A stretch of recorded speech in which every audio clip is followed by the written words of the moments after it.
Hi. Hello. So today it's a bit different. It's been a long time It's since been on. our last I podcast. think it's been like 2 or 3 months already. Yeah. And oh my Uh, god, this is so awkward. For this So episode, we're trying to be more inclusive. Oh, since your colleagues, since some of my colleague has been asking of make an English version of the podcast as well.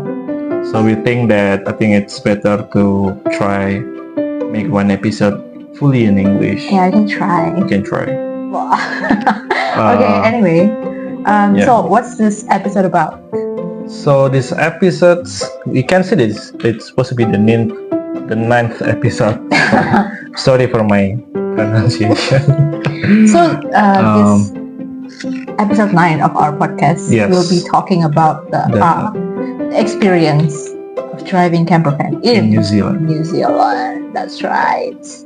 So we will cover several things, including what's to prepare, what's to Yeah. expect, what's the pros and cons, The pricing, and also finally the verdict whether it's worth it or it's not. worth it or not driving Yes. campervan in New Zealand. That's right. So let's start it over with why we decided to road trip with a campervan. Why? Yeah, it's been one of our bucket lists. At least I want to do it once in our life, and turns out I think I want to do it a lot of times. So after we experience the whole New Zealand and the whole experience with campervan, it turns out for you need to go back there. Yeah, I need to go back there again and do the campervan things all over again. I want to do it a lot of times, basically. That's right. So same thing for me. I also, it's been in my bucket list for at least several years now. Especially, so the first time I got inspired with the whole campervan and New Zealand is because of this one. Okay, don't judge me. Because of one of this K-pop boy band. Of course, everyone knows them. BTS. Are you ARMY? I am. I used to be. So BTS got this TV series where they travel around some exotic places, and one of them is New Zealand. And when they go there, they rent a campervan, and it was like so refreshing to see Namjoon and Taeyong when they're driving a campervan. It's so peaceful, and so based on that, it's like okay, this is my bucket list. So yeah, that's where I got inspired. What about you? Well, I like to watch a lot of YouTube videos. I travel YouTube videos, including one of the influencers that I watched was Fadi Rahmat. This is a shout out for him. Yes, shout out for his videos, 2 hours long New Zealand videos. Yep. And it's basically their experience using campervan for like 21 days, I think. It's very... Dang, like a whole month, right? Like almost a whole month. I think it's very interesting, and yeah, I just want to do it. On top, I think other than Fadi Rahmat, we also have Ayudhya. Oh yeah. Yeah, Ayudhya and her husband. Friends but married. Because so they are famous because of that movie, right? Yeah, the novel. The novel and Teman Tapi Menikah. Yeah, and they're one of their experience in South Island, New Zealand was also using campervan. So, and they also do the campervan convoy things with their friends. Yeah. So that's why. So their experience is very interesting, and I just want to experience it myself as well. So yourself, not with me. And with you, of course. I mean, having the partners that also have the same. Aww, come on. Bucket list. Okay. Yes, basically. Yeah. So that's exactly why we wanted to do road trip with campervan.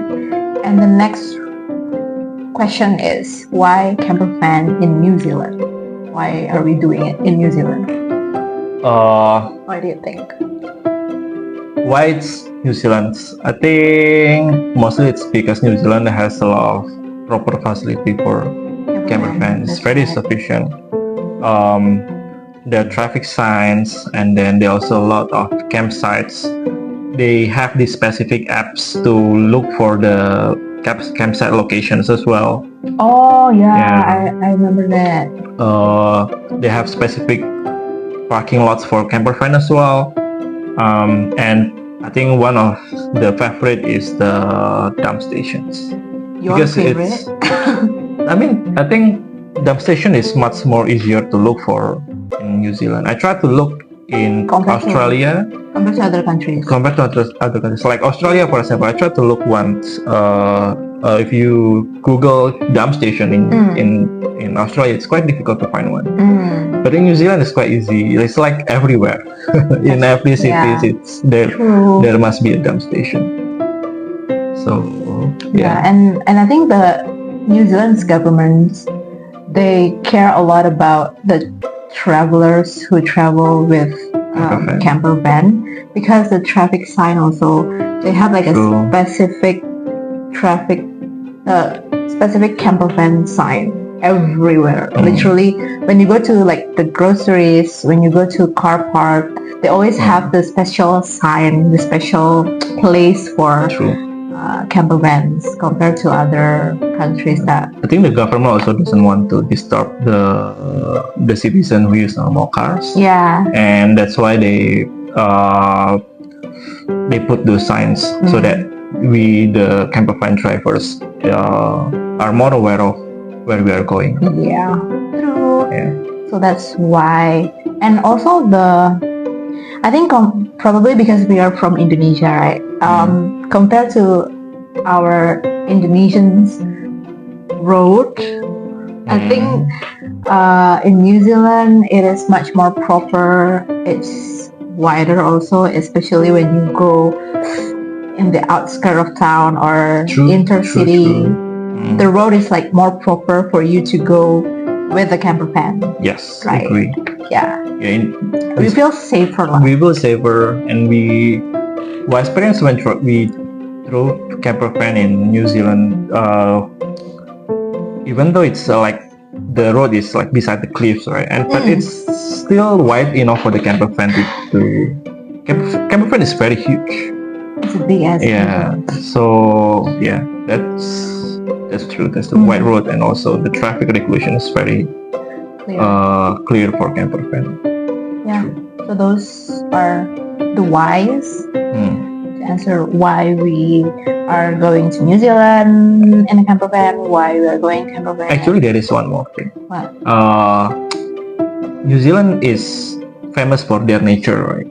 Oh, and driving campervan around New Zealand actually makes us more flexible, and also we basically can experience the New Zealand natures more optimally, because you, instead of like you staying in the hotel, you have to go to the town to go to your hotel. You can just stay where you want to stay. Like you want to stay in the lake, you stay in the lake in the campervan. That's right.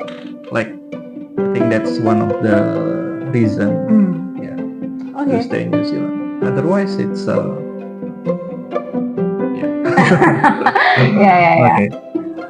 Okay, so since we revealed the whys, why don't we reveal our preparation on preparing to drive a campervan and doing all the road trip in New Zealand? Starting from the renting of a campervan itself, which is done by you. Majority, not like majority, but like 100% by me. Majority is like I have the contribution, but you doing almost all the works. I just like you usually consult with me like which campervan we should choose, but all the booking is done by you. Yeah.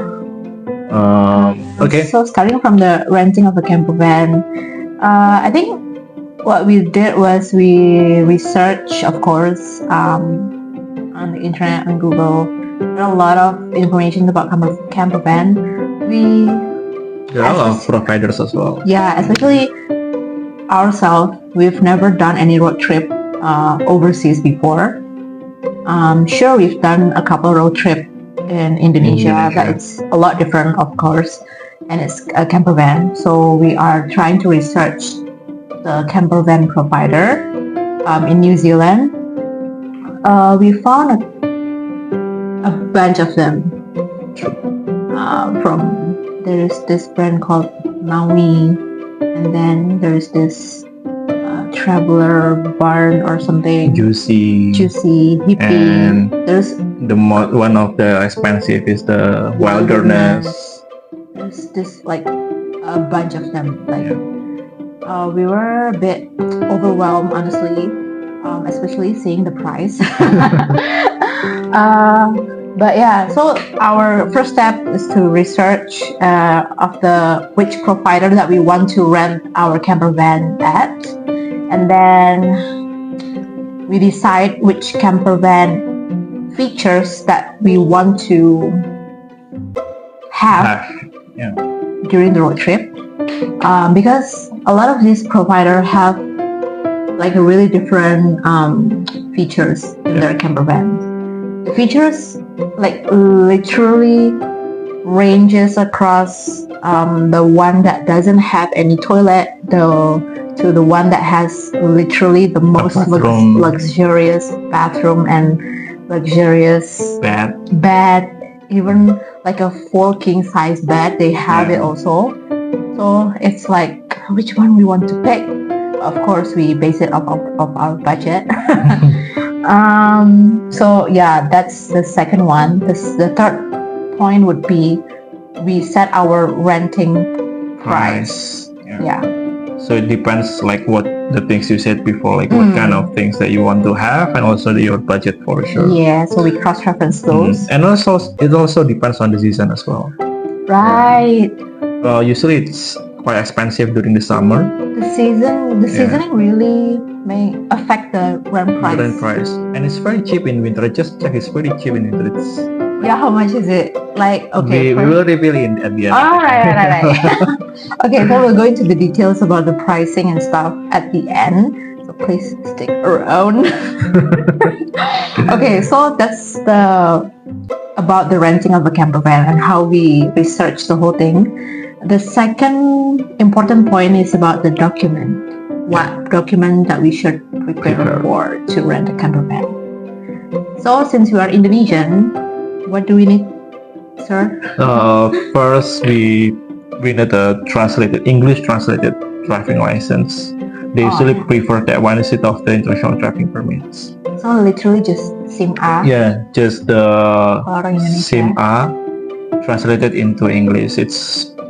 You have to translate it in like to notary or everything, right? Or not? Yes. Yeah. So you have to have like an official translator. Yeah, translator.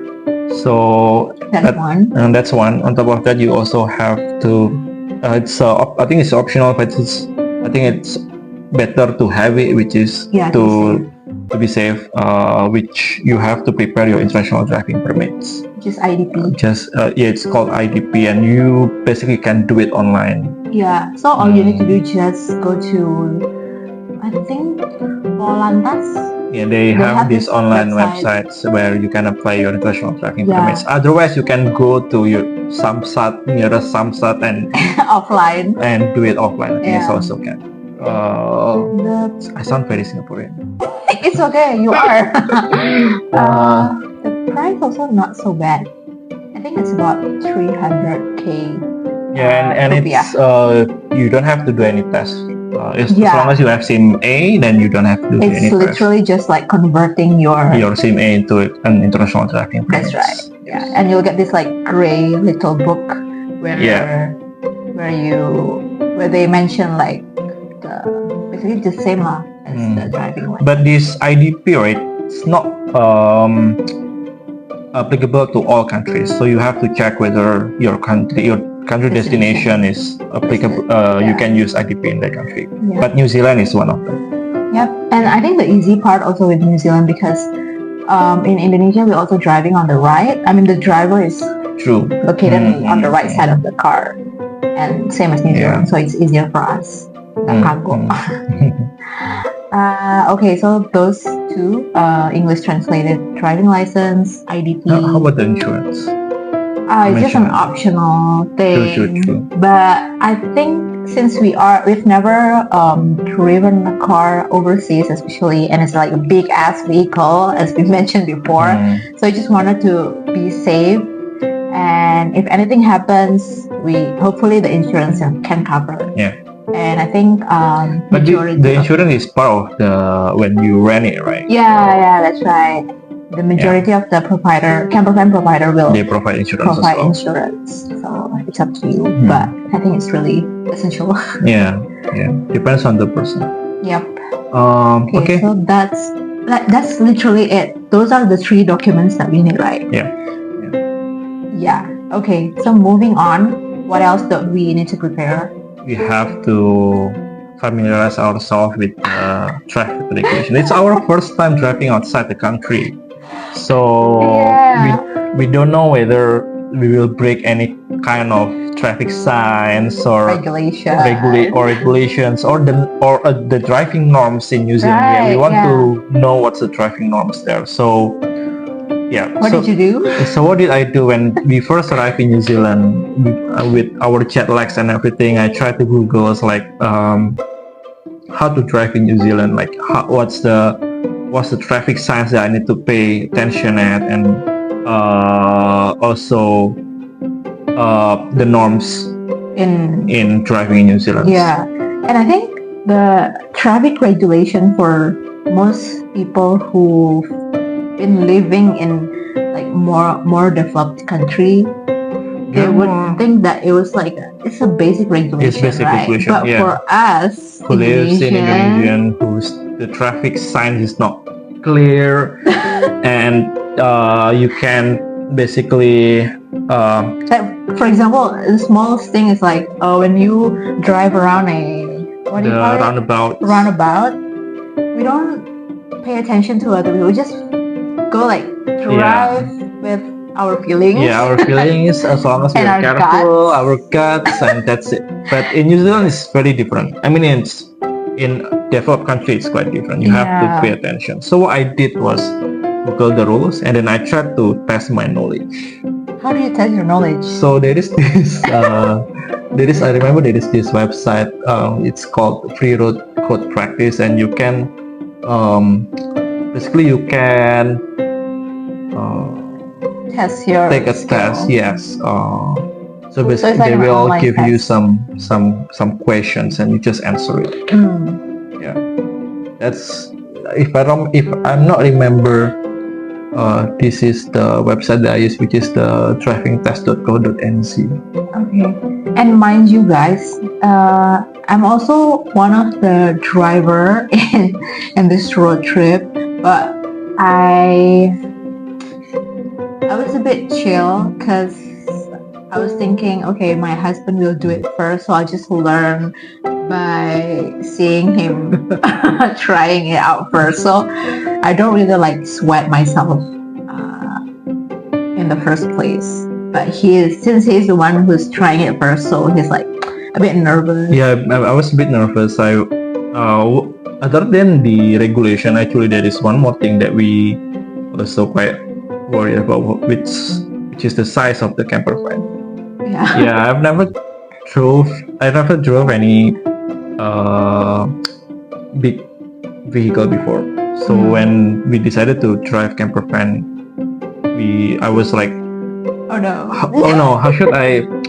do I know how to park properly with this size of a vehicle? So I was also looking at remember the night before we pick up our campervan. I was about to say. We watched together the how to park a campervan YouTube video. Yeah, we literally typed in like how to park a campervan in YouTube. To search for a YouTube video, and there's literally a bunch of tutorial video and how they like give you instruction how to basically park a big ass vehicle like a truck, campervan and stuff. So we would just watch those. I don't know if it helps, but it helps. I Okay. mean, That's good. yeah, I think it's quite helpful. At least it calms me down. Yeah, right. I'm not sure if I applied the knowledge from those videos, Okay. but yeah, it Calm you definitely down. calms me Okay. down. So That's good. yeah. What else? I think everything about preparation is done. So we Oh, you forget to mention about the norm in driving in general in New Zealand, like the norm of using horn. Oh yeah, The norm, like the the signs. signs and stuff. Yeah. I think so. Basically, New Zealand people, they don't really use any horn. So Yeah. unless we make a fatal mistake that it's very dangerous for them, then they will use the horn. Yeah, that's I think basically the norms there, and also the signs as well. You need to signs earlier in New Zealand. I've never seen any car in New Zealand that signs suddenly. They always signs like 3 seconds before. Yeah, that's right. Yeah. Especially when you're in a roundabout and you want to exit the roundabout, it's Yeah, you have like to signs. there's this whole thing when you Yeah, because otherwise you will give a false sign to other people. Yeah, and it's which annoying. resulted in us being Horns by other harmed people. by other people. Yeah. So yeah, that's I think Yes. basically those two norms that we were Observe. Yeah. in New Zealand. Okay, so that's about the preparation of driving campervan. What's the good experience of driving a campervan? I think we mentioned it a lot already with in the previous sections. Episode? No, in Right, this yeah, one yeah. of these videos, which is the traffic regulations. The traffic regulations in Very New Zealand is clear. very clear. The instruction is clear. Everybody follows the rule, and you're not worried whether other people doesn't follow the rule and might hurt you. So that's one thing, one of the good experiences having a To me, campervan. as an Indonesian, I mean, who grew up and who drive a lot in Indonesia, because I've never driven any cars in Singapore. To me, driving in New Zealand and driving in more developed country feels like a simulation. Feels like driving in a simulation, or feels like driving in the game, The Sims. The Sims. Yeah, it's like those people are, what do you call, NPC? Yeah, non-player characters, because they follow the rules so good. Religiously. Yeah, so religiously. I feel like, okay, am I in a simulation or something? Yeah. That's one of the good experience driving a campervan in New Zealand. It's more like driving in New Zealand in general. Yeah, in general. And then I also mentioned it before. If you use campervan, you can sleep everywhere. You can take rest everywhere. Not when you're driving though. True. I mean, like if when you stop and you like the view, and then tonight I just want to sleep here, then you can just sleep there. Yeah. Unless there is a sign that indicates that you cannot camp in that area. So you get to sleep overlooking a very nice view. We slept at Mount Cook. Mount Cook, that's right. Lake Mahinapua. Yeah. And then some of what was the lake again? Tekapo. Yeah. Lake Tekapo. Yeah. And that's what makes it the really good experience. Also, from my side, you get to cook anywhere. You cooking with a view. True. It's like you've never experienced that anywhere beside a campervan. Yeah. But the cleaning is a hassle. It's like you clean. I don't know that. No. Yeah, but I agree. Cooking everywhere is nice and also cheaper as well compared to eating out. Eating out in New Zealand is quite expensive, but if you cook, it's much more cheaper. True. That's right. Okay. Next. So I think those are the good experience, right? Anything else?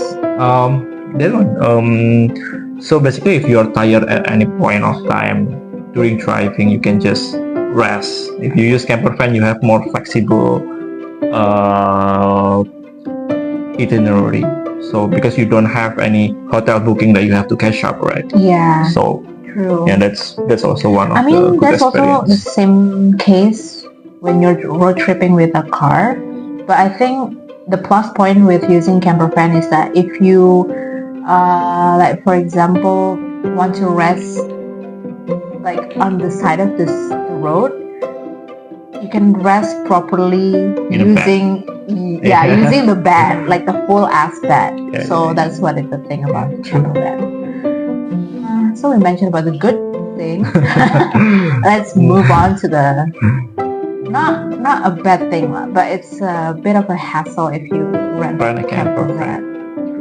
The first thing first is it's one of probably it's a hassle, but one of probably our favorite experience. the highlight of the trip, the highlight of the hassle, the highlight of the hassle, which is dealing with your own shit. our own shit. Yes. Sorry for the language. Yeah, sorry for Yeah. the French. But yeah, it's a campervan. Especially it's a self-containing campervan. So you take bath there, you poop Shower, there, yeah. And there is a capacity that it can contain holds, and therefore we have to clean up like in regular basis. Yeah, so sometimes when people mention about campervan, what they think about is just the good thing. Oh, you get the view, you get the experience, you get all the good things. But they forgot to mention that we have to take care of the campervan itself. Yeah. You have to clean it up, you have to empty the gray water. Yeah, so every time you clean the dishes, shower, poop, pee, all of those dump water and your dump will go into this toilet cassette that you have to like empty out every probably 2 days.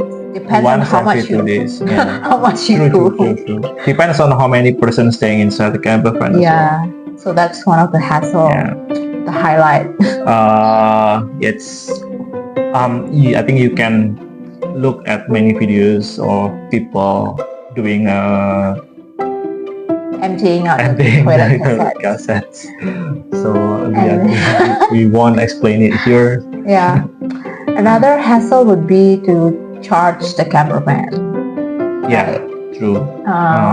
What is it for? The charging thing. So you can explain. There are a lot of how to say it, electrical appliances inside the campervan, and one of the thing is the heater. Oh right, yeah. You cannot use microwave if you don't put the charger. Yeah. But one of the important one is the heater, the water heater, and also the air heater. Because it's quite cold in New Zealand, and the air heater it has to be charged. The campervan has to be charged for us to turn on the heater, right? More like it has to have sufficient batteries. Yes. So if the batteries is low, then the heater won't be working. Yeah. So that's why we have to charge the campervan also around once every 2 days, 2 or 3 days. That's right. Depending on the usage. Yeah. So at some point during the road trip, we have to think about whether we want to stay in a campsite or like a holiday park that provides a charging point or charging station. But you have to pay quite expensive in holiday park, around $50. Yeah, right. So it's technically almost the same as a hotel. No lah, but a bit cheaper. But yeah, you can just charge every 2 days. I think that's okay for our case. Campsite most of the time it's free. But some of the campsites don't have the charging stations, right? Yes. Yeah. So you really need to consider those charging stations and when you need to charge. Okay, so that's about the charging stuff. Next is Parking. I think we mentioned what was our worries, and one of them is parking the camper van. Parking is very difficult. If you're not experienced, with a big vehicle, then it's quite difficult. So, remember that time? It's our first day, I think, and we went to the Woolworth. Woolworth is it? yeah.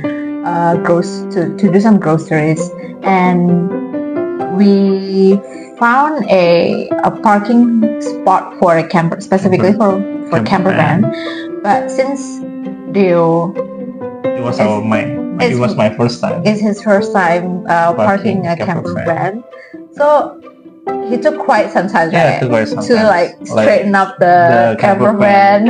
So yeah, I need to familiarize myself with the width and also the length of the camper van. Yeah, and then one thing also, you cannot see the back of the camper van, right?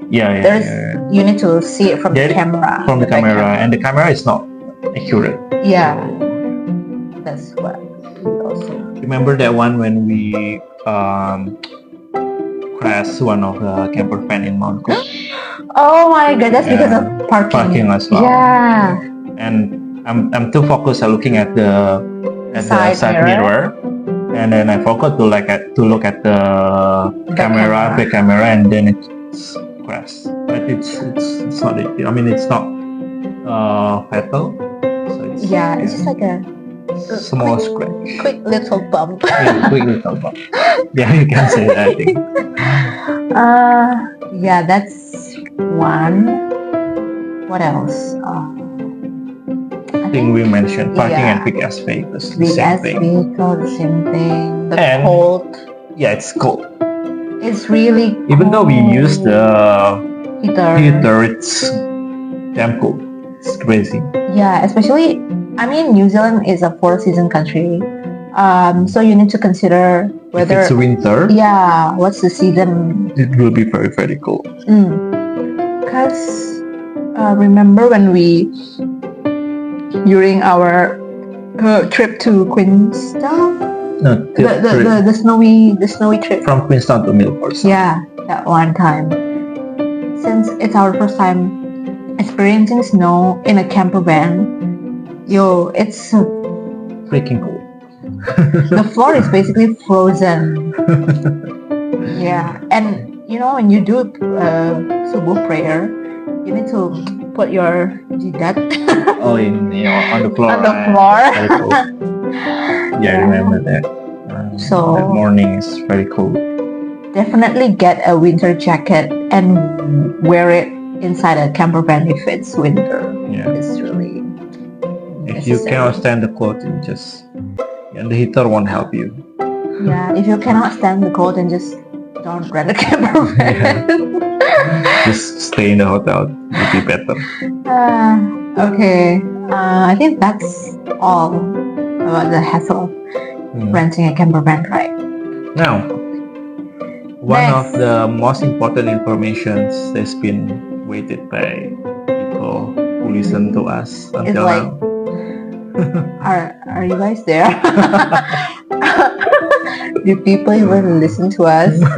Anyway, anyone who's listening, we'll be revealing the RAM price of the camper. You can look at Google as well. Actually. Yeah, but it's just our version. Our version when we try to book our camper van. Yeah. It was spring. The price is not that expensive compared to Which summer. month is it? It was end of October. End of October until early of November. So it's mid-spring. Transition actually it's just 1 month after winter. So winter transitioning to spring. Okay.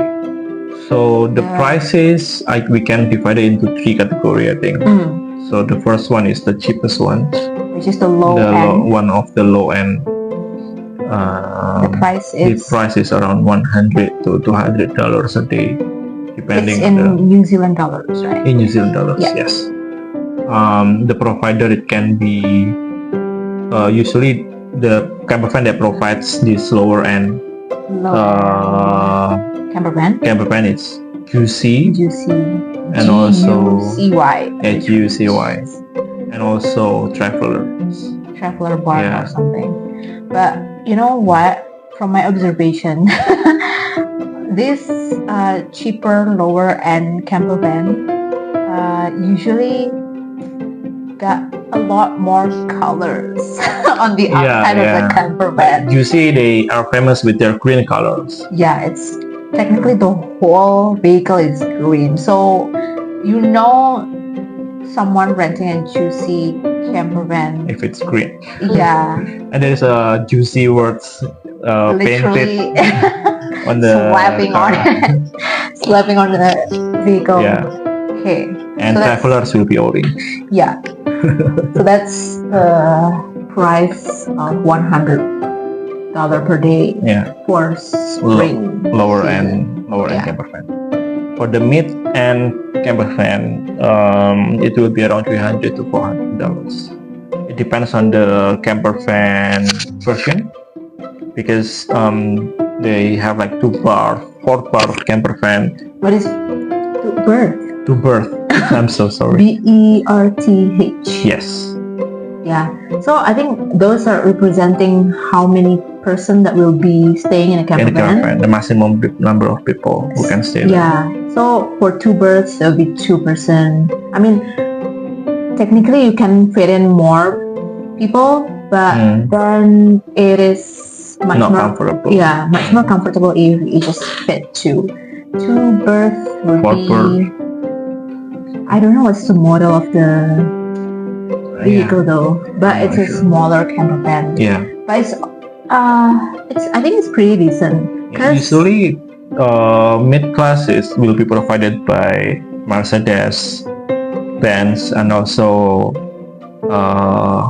other European car brand. car brands Yeah. as well. So So it's pretty yes, decent. pretty for- decent. And I think for 2 berths, some of the providers they also already have a self-contained toilet as well as the The shower. But the downside with the 2 berths is I think the kitchen is on the outside. It's No, not they have it in the inside as well. I checked, yeah, but it's quite small. right. Yeah. Because I remember those 2 couples that we met on They just use the the outside one, right? grill. The grill. Oh, Yeah, okay, they want to okay, use the grill. That's why. I see. Okay, yeah. So yeah, that's the mid end. Mid-end. Yeah. The The provider provider. usually THL, which cover Maui, Brits, Yeah. So Chipa Kempa. I think some of the most famous brand provider It's under THL. THL. Yeah. And we encounter a lot of Maui and Brits Brits.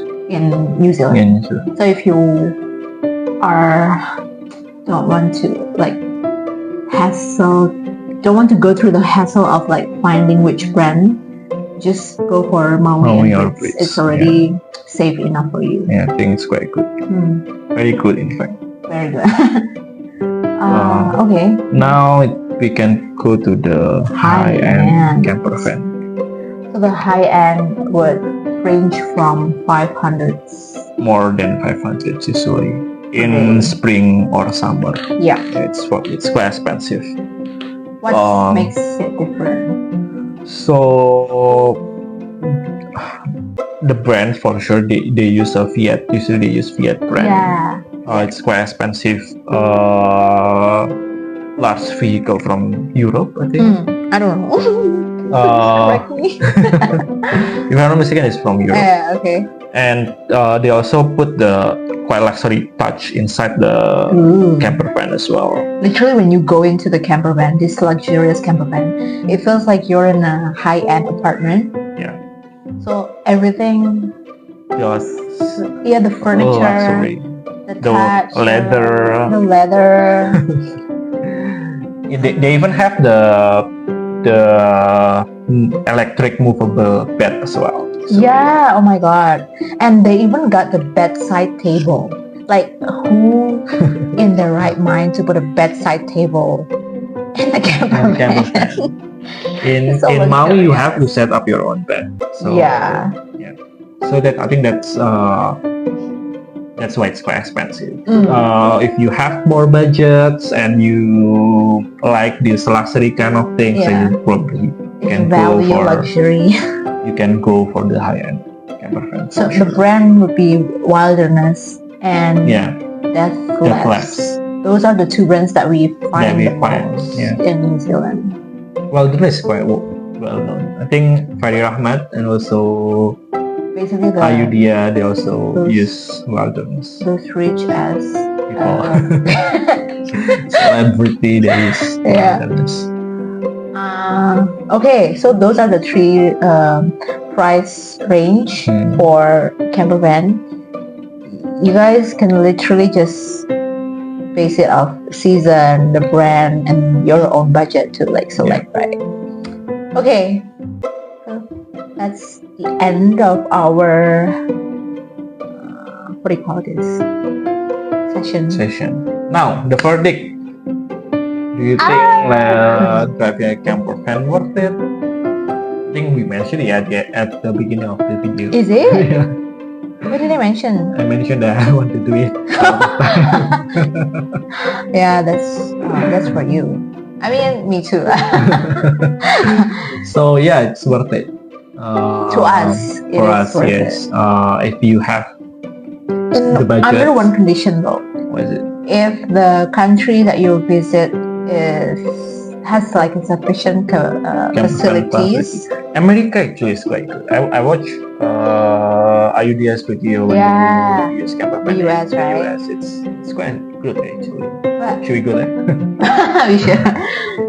Yeah, but I guess it's just a different type of view that we get in the US compared to New Zealand. But in terms of facility, I think that's sufficient enough. So the US, New Zealand, what else? Tasmania, Australia in general, I think they're not as good as New Zealand, but Iceland as well, I think it's good. Oh, but Switzerland, not sure. I'm not sure. The road is quite small. We try it first, and then we'll tell other people. Okay. Okay, so yeah, that's the verdict, and that's our whole experience of road tripping with the campervan in New Zealand. Hopefully it's useful information for you guys. Yeah, or at least entertaining. If you listen to us until the end. Thank you. Okay. Yeah, that's pretty much it. How usually we end the podcast? I forgot. I think I have to do the outro. I forgot. Wait. Sign out things. Oh yeah. So yeah, that will be all. Thanks guys for listening. Nadya sign out. Bye.